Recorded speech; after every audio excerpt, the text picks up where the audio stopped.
inscreva-se! Amigos da Bíblia Livre, como vocês estão? Meu nome é Edgar Escobar. Bem-vindos ao Bíblia Livre, com as melhores e as piores notícias do mundo cristão na atualidade. Hoje é 14 de junho de 2026 e estes são nossos destaques. Bíblia. Polêmica por evento de Stephen Caro em Porto Rico. Novo filme de Steven Spielberg busca criar debate teológico. Críticas a youtubers por interromperem gravidez após diagnóstico de síndrome de Down. Escândalo em igreja anglicana dissidente na Espanha. Conheça o time mais cristão da Copa do Mundo. Batistas do Sul definem questão das mulheres pastoras. E começamos aqui, nos Estados Unidos da América do Norte, com uma polêmica enorme, onde alguns youtubers e influenciadores tomaram uma decisão bastante questionável. Uma intensa polêmica foi desencadeada nas redes sociais depois que o conhecido youtuber americano Jesse Ridway e sua esposa Ashley Ridway revelaram publicamente que decidiram interromper uma gravidez, após receberem um diagnóstico pré-natal que confirmava que o bebê deles tinha síndrome de Down, segundo explicou o próprio Jesse em um vídeo divulgado em suas plataformas. O casal recebeu inicialmente a notícia por meio de exames pré-natais e posteriormente confirmou o diagnóstico através de uma amniocentese.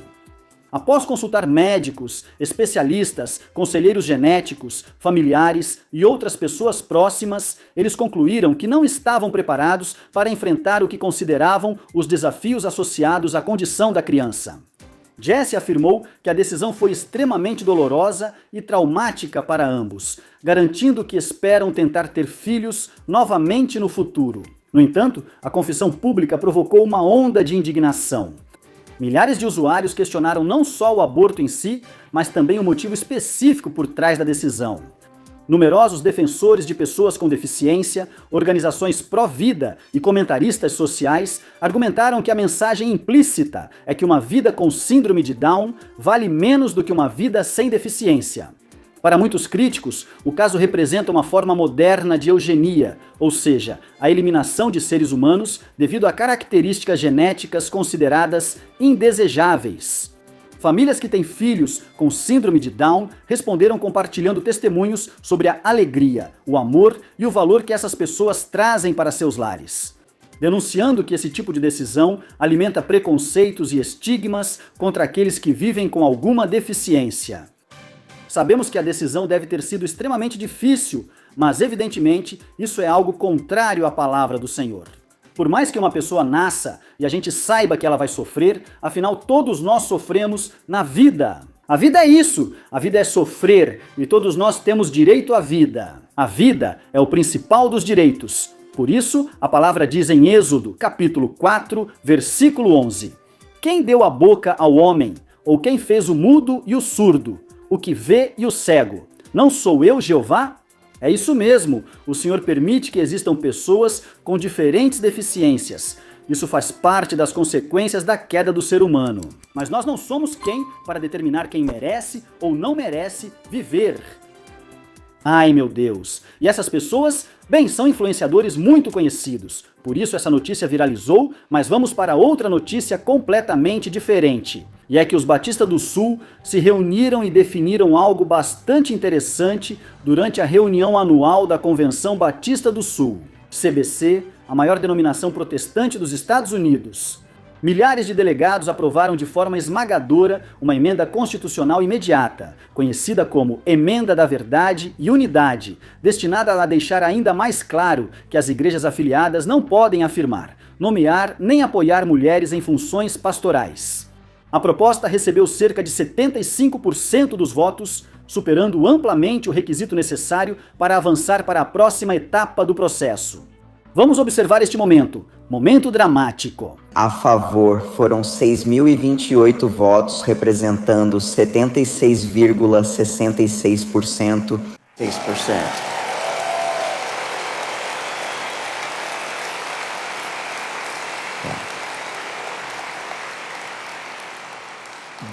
Quanto aos contrários, foram 2.026 votos, representando 25,9%.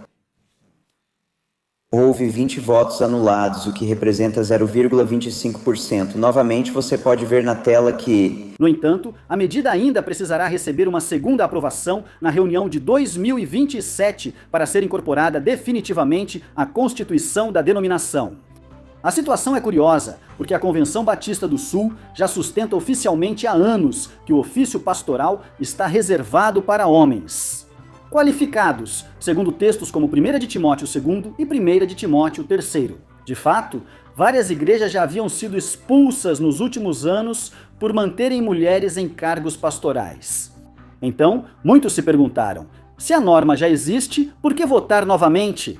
Os defensores da emenda responderam que buscam eliminar qualquer ambiguidade e evitar que algumas congregações continuem usando títulos alternativos ou interpretações mais flexíveis para manter mulheres em funções que consideram equivalentes ao pastorado. O principal defensor da proposta foi o renomado teólogo batista Albert Mohler, que apresentou a questão como uma questão de identidade doutrinária e fidelidade bíblica. Para ele e seus apoiadores, não se trata de uma guerra cultural nem de uma reação ao feminismo moderno, mas sim de manter o que entendem ser o ensino histórico do Novo Testamento. Sobre a liderança da igreja, um tema bastante polêmico, mas a postura da Sociedade Batista do Sul aqui nos Estados Unidos é muito séria. O que o senhor acha sobre esse assunto? Por favor, escreva aqui na caixa de comentários. E agora, vamos para o nosso informativo.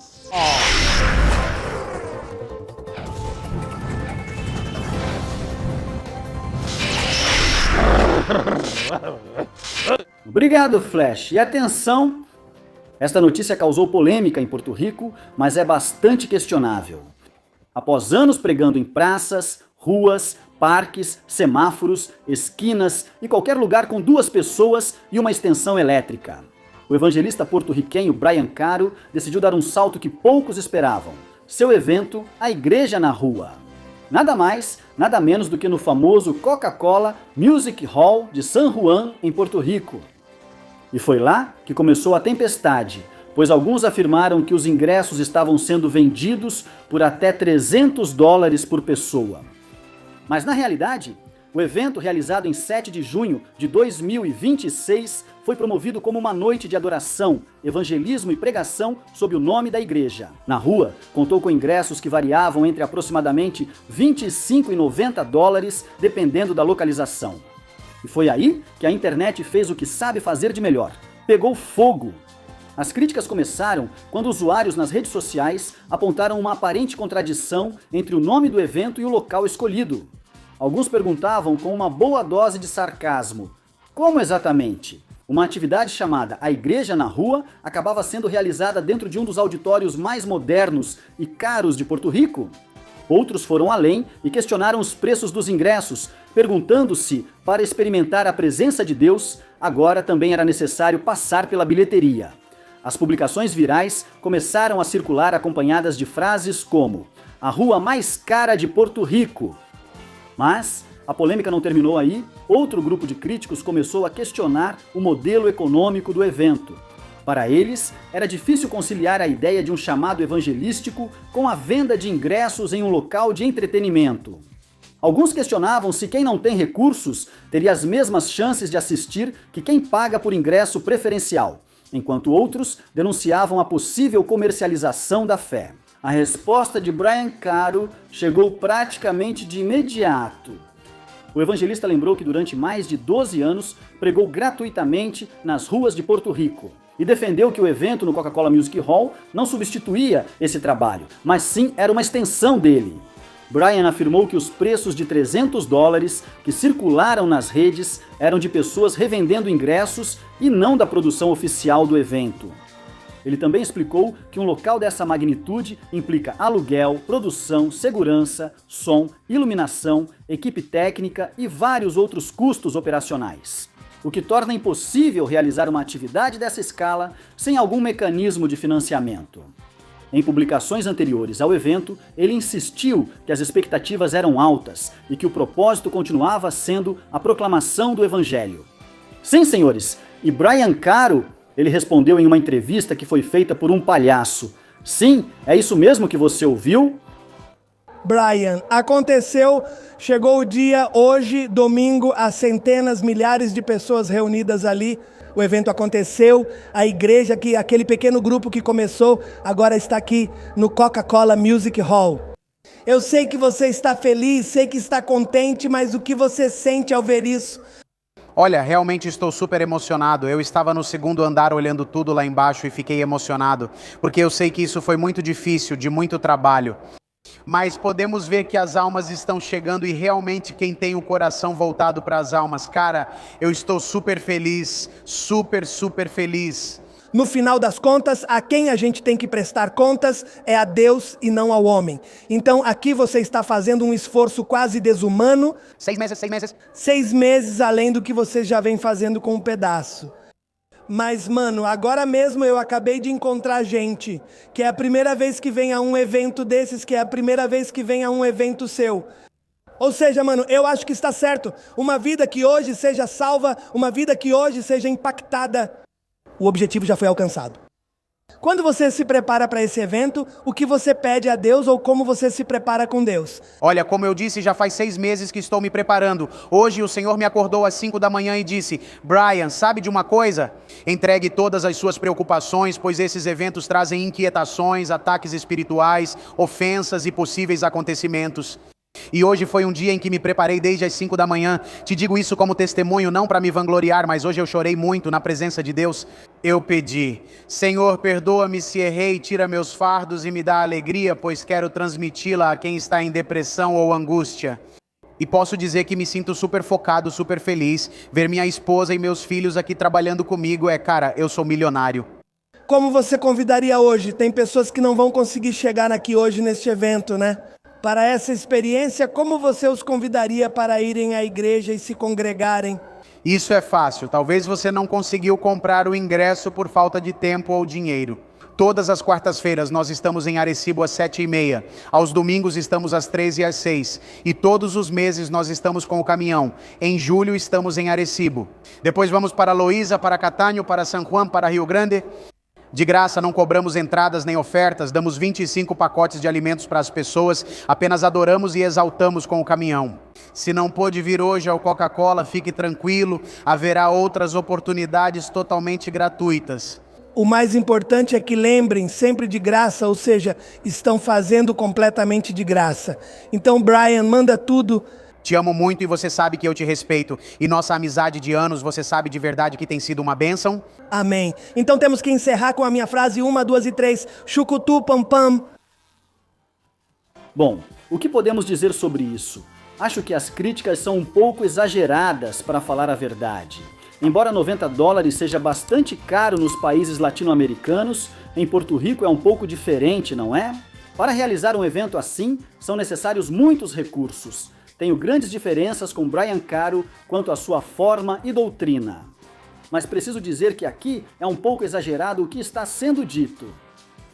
Isso sim, a palavra diz em Gálatas 6 que aquele que é instruído na palavra deve compartilhar de todas as coisas boas com aquele que o instrui. Não é errado dar um dinheiro por uma instrução, por uma conferência, por um seminário, por uma aula. Mas quando falamos de um evento evangelístico, aí é onde a questão se complica um pouco. O que você acha? Coloque aqui na caixa de comentários. E se falarmos de verdadeiros escândalos?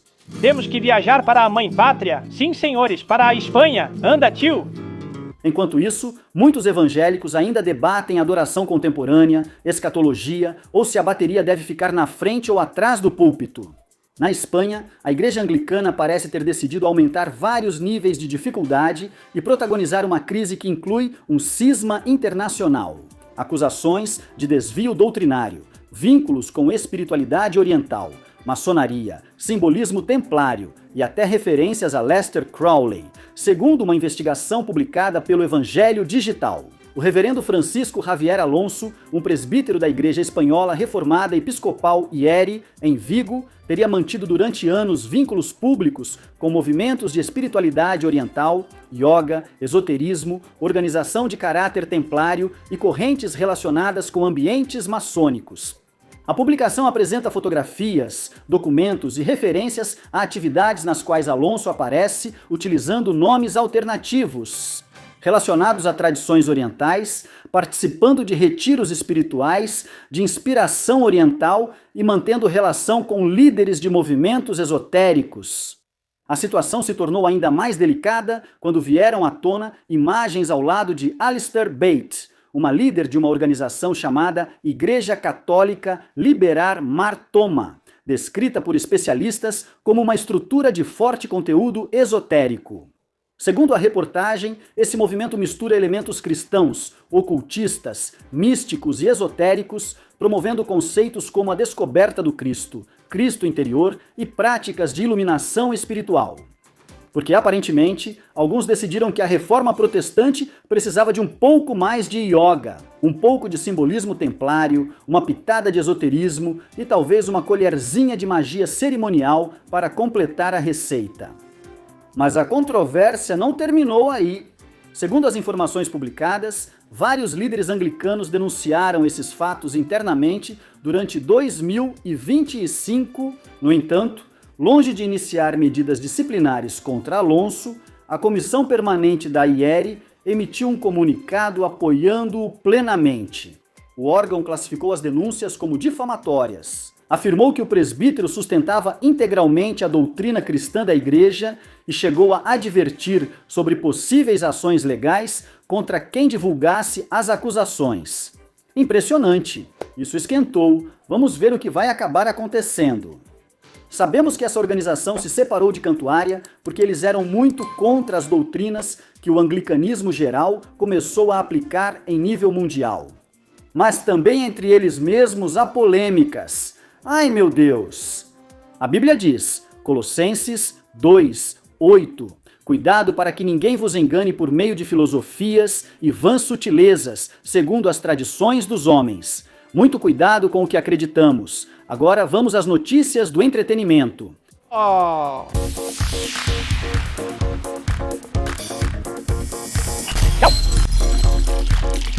E sim, senhores, já estreou o novo filme de Steven Spielberg, e desta vez ele aborda temas teológicos. Steven Spielberg fez de novo.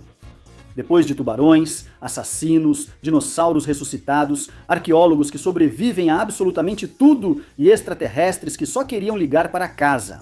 Agora, o lendário diretor decidiu apontar para um alvo muito mais complicado: os debates teológicos na internet. Seu novo filme, O Dia da Revelação, que estreou esta semana, gira em torno de uma pergunta que há décadas fascina Spielberg. Como seria se a humanidade descobrisse de forma irrefutável que não está sozinha no universo?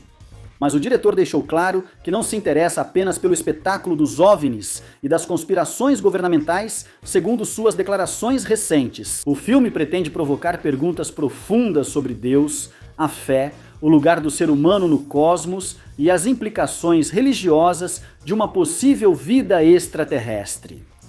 Traduzido para a linguagem cotidiana, Spielberg quer que você saia do cinema se perguntando se os extraterrestres precisam de redenção. Se João 3,16 se aplica a Alpha Centauri, será que algum pastor vai ter que abrir uma nova conferência intitulada Os Nefilins eram marcianos? Evidência definitiva? Durante a promoção do filme, Spielberg afirmou que acredita que o longa vai responder a algumas perguntas, mas também vai levantar muitas outras. Ele disse que o projeto surgiu após se interessar por relatos reais de fenômenos aéreos. No século XIX, a história mistura ficção científica com questões filosóficas e religiosas. Um dos elementos que mais está chamando a atenção é a presença de uma freira católica que defende uma postura teológica bastante interessante. A existência de vida extraterrestre não negaria a existência de Deus, mas sim sugeriria que Deus é muito maior do que os seres humanos imaginam. O mais curioso é que Spielberg, que já se descreveu anteriormente como agnóstico, parece estar mais interessado em questões espirituais do que muitos dos produtores de filmes supostamente religiosos. Críticos que assistiram ao filme dizem que ele aborda temas como fé, transcendência, verdade, revelação e significado cósmico, incluindo os clássicos OVNIs e perseguições do governo típicos de Spielberg. Claro, também apareceram os entusiastas das conspirações. Alguns já afirmam há meses que o filme faz parte de uma suposta estratégia mundial para preparar psicologicamente a humanidade para uma futura revelação extraterrestre. Sim, porque aparentemente Hollywood já não se contenta mais em vender pipoca e ingressos, agora também estaria organizando o contato interestelar. No final, a verdadeira ironia de toda essa história é que Spielberg provavelmente conseguiu exatamente o que queria antes mesmo do filme chegar aos cinemas. Ele já tinha conseguido fazer com que crentes, céticos, conspiracionistas, teólogos, ufólogos e usuários do Facebook estivessem discutindo sobre Deus, a criação, o universo e o sentido da existência. Como temos falado ultimamente sobre extraterrestres, é impressionante. Tem um vídeo de pastores dizendo que o governo dos Estados Unidos anunciaria a existência de extraterrestres. Ainda aguardamos essa notícia. O que o senhor acha? Será que os extraterrestres são reais? Seriam demônios? Escrevam aqui na caixa de comentários. E agora vamos para a nossa sessão de esportes.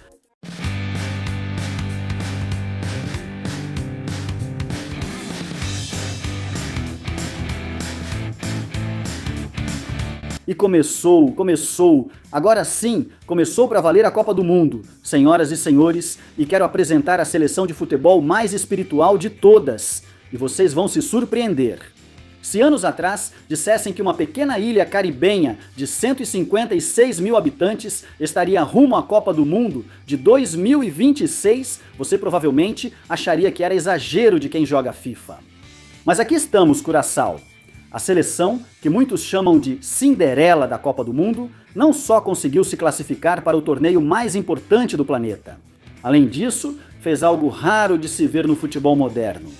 Parar os treinamentos, deixar de lado as discussões táticas, esquecer as estatísticas por algumas horas e se reunir para adorar Jesus Cristo. Enquanto outras seleções ajustam estratégias, estudam os adversários e analisam até a forma como o atacante adversário respira. A seleção de Curaçao surpreendeu milhares de pessoas ao organizar uma reunião de adoração, oração e gratidão antes de viajar para os Estados Unidos para disputar a Copa do Mundo. FIFA 2026. O encontro aconteceu em Norwich, Países Baixos, onde a equipe fazia sua preparação final antes de embarcar na viagem que marcará o momento mais importante de toda a história do futebol da nação. E não estamos falando de uma breve oração antes do jantar. Segundo as imagens divulgadas pelo Ministério Presence Revival e diversos veículos cristãos, vários jogadores, membros da comissão técnica e líderes cristãos participaram de uma noite inteira de adoração, onde os jogadores levantaram as mãos, cantaram louvores e expressaram publicamente sua fé em Cristo.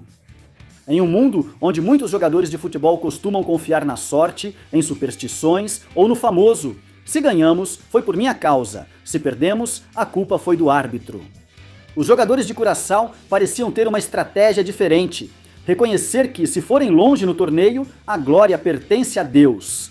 E se forem eliminados, pelo menos terão chegado à Copa do Mundo, adorando o Rei dos Reis antes dos deuses do futebol moderno.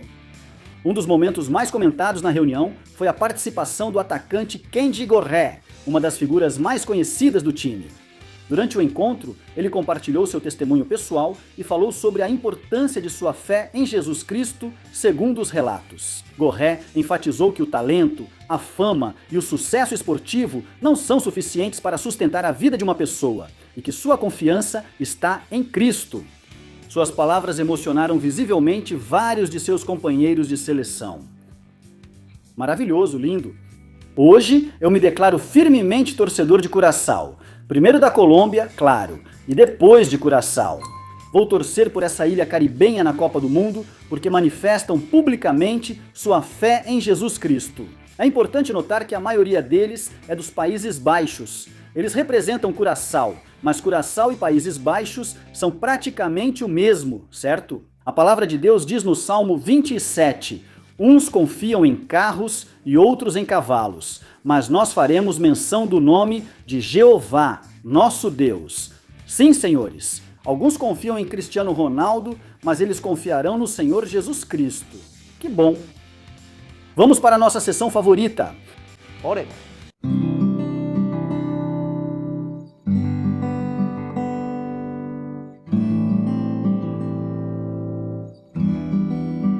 Oremos pelas Filipinas, atingidas por um forte terremoto de 7,5 na semana passada.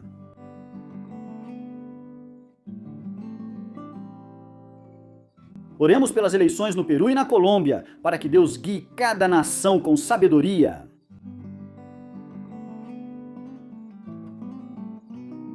Oremos pelo Hospital Evangélico do Uruguai, que decidiu se opor diretamente à prática da eutanásia.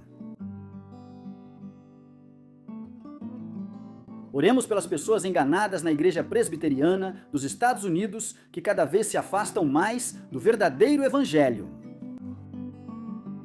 Oremos, irmãos, não nos cansemos de orar. Continuemos em oração por todo este mundo.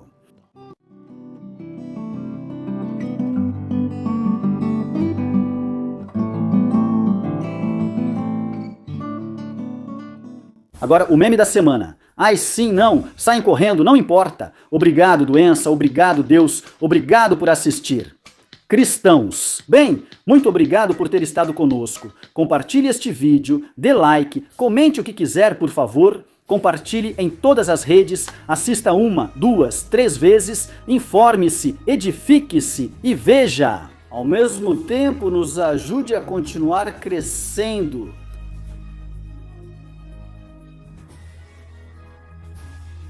Ayúdenos a seguir creciendo. Neste trabalho, neste ministério,